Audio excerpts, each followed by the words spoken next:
आदाब, मैं मुशाहिद हुसैन ख़ास नज़र में आपका खैर मक़दम है। मुसलमानों के ख़िलाफ़ नफ़रती बयान देने वाला और हिंदुओं को मुसलमानों से डराने वाला यति नरसिंहानंद का नाम आपने तो सुना होगा। ये शख्स फ़िलहाल रिहा है। रिहा होकर इसने फिर से भारत की जो गंगा जमनी तहजीब है इसको बिगाड़ रहा है अपने भड़काऊ भाषण से।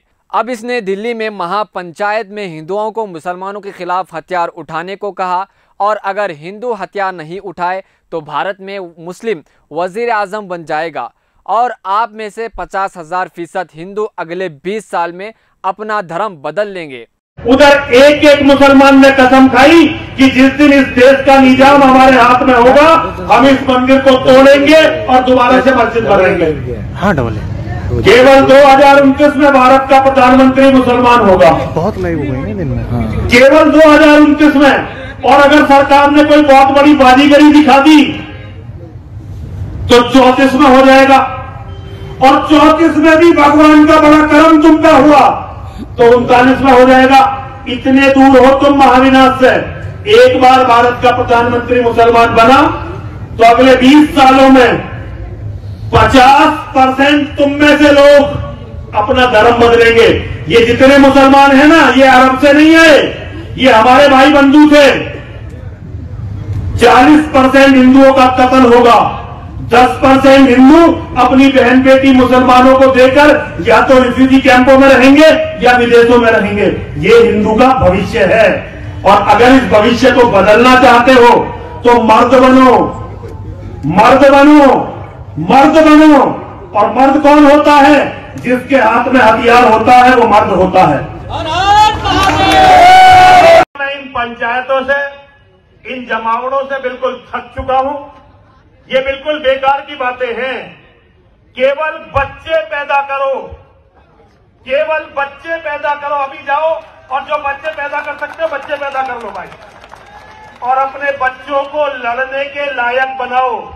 ये इतनी मोटी मोटी पेट वाले हिंदू ये किसी काम के नहीं है।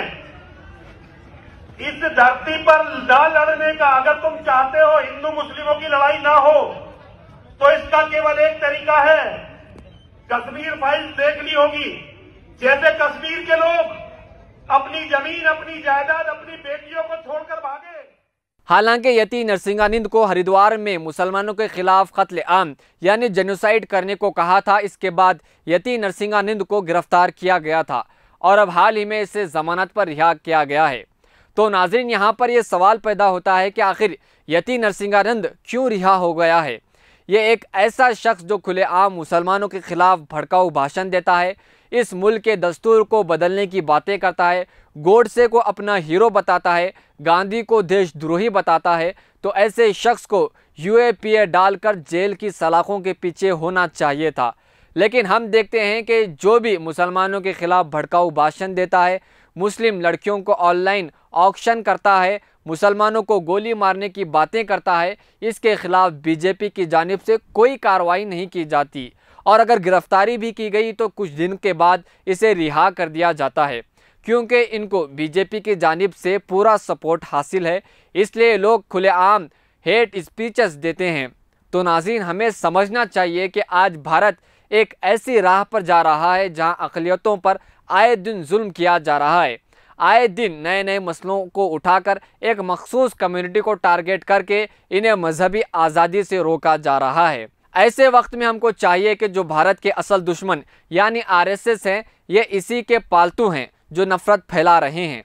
तो इनके हर मंसूबों को नाकाम बनाने के लिए भारत के तमाम अक़लियतों को मिलकर इनके खिलाफ लड़ाई लड़नी होगी और दस्तूर के मुताबिक जो हुकूक अक़लियतों को हासिल है उस पर अमल करना इनका फ़र्ज़ है। तो मज़ीद ख़बरों और तफसीरों के लिए देखते रहे मिल्ली डाइजेस्ट।